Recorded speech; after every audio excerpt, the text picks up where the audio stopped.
beramal dengan ilmu sihir. Berhubung dengan ayat ini, terlalu banyak riwayat Israiliyat, yakni riwayat orang-orang Yahudi. Dan riwayat ini dibawa masuk ke dalam Islam apabila orang-orang Yahudi masuk Islam. Lalu riwayat itu ditulis di dalam kitab-kitab tafsir.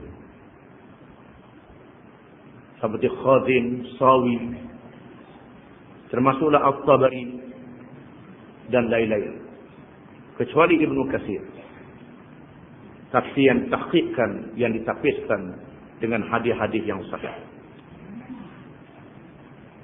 Berhubung dengan ayat ini terdapat kekhilafan di kalangan ulama-ulama salaf dan khalaf. Yang pertama, apakah yang dimaksudkan dengan perkara yang dibaca oleh syaitan dalam masa pemerintahan Nabi Sulaiman alaihissalam? Di kalangan ulama salaf, yakni ulama sahabat dan tabi'in, ada yang mengatakan ini berhubung dengan jin-jin yang kafir, iaitulah syaitan, dapat mencuri rahsia-rahsia langit sebelum kelahiran Nabi Muhammad sallallahu alaihi wasallam. Rahsia langit yang dicuri ini dibukukan, kerana di antaranya dimaklumkan oleh syaitan dan jin yang kafir ini kepada ahli-ahli nujum, kepada bomoh-bomoh yang bersahabat dengannya. Kemudian ilmu ini pula ditakut tambah dengan berbagai-bagai pembohongan.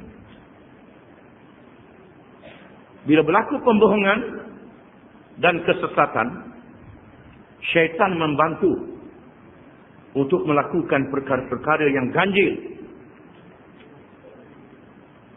Sama ada membunuh orang, menyakitkan orang, tunjuk perkara yang pelik yang berlaku daripada ahli-ahli sihir.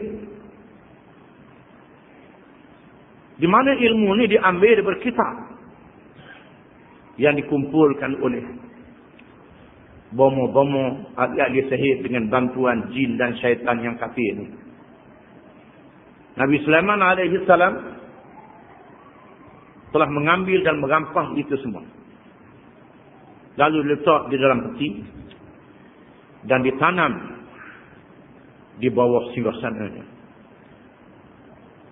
Apabila Nabi Sulaiman wafat, sebelum Nabi Sulaiman wafat, jin-jin dan syaitan tidak boleh mendekati untuk mencurinya.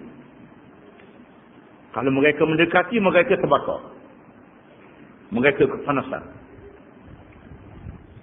Dengan pertolongan Allah, mukjizat yang diberi kepada Nabi Sulaiman alaihissalam. Apabila Nabi Sulaiman telah wafat, di mana dalam surah yang lain menceritakan mereka tak boleh tunjuk sombong mereka kerana mereka tak sedar Nabi Sulaiman wafat.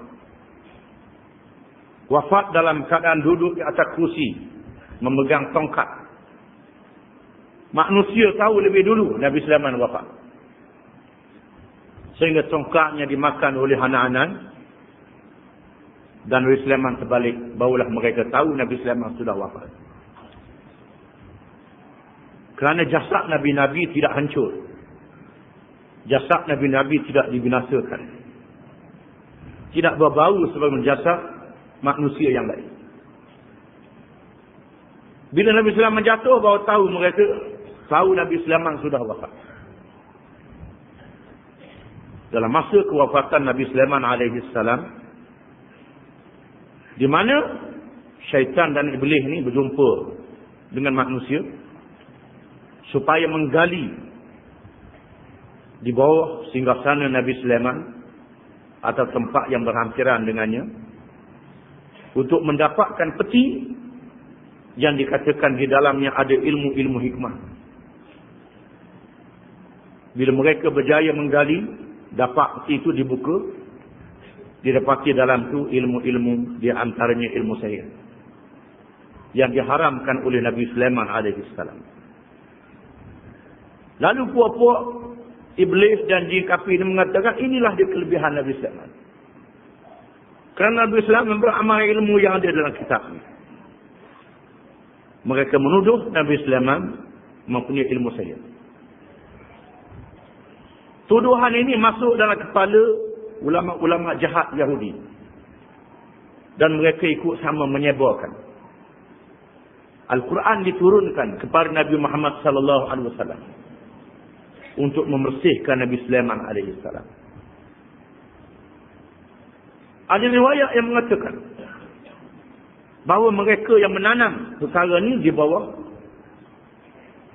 singgasana Nabi Sulaiman. Bila Nabi Sulaiman wafat, mereka ambil dan mereka sebarkan, inilah dia ilmu Nabi Sulaiman alaihi salam yang dapat menguasai jin, dapat menguasai binatang, burung, kerana beramal dengan ilmu sihir. Allah Ta'ala berfirman, وَاتَّبَعُوا مَا تَتْلُو الشَّيَاطِينُ عَلَى مُلْكِ سُلَيْمَانِ. Mereka membelakangkan kitab Allah dan mengikut ajaran-ajaran sihir yang dibacakan oleh puak-puak syaitan dalam masa pemerintahan Nabi Sulaiman. وَمَا كَفَرَ سُلَيْمَانِ.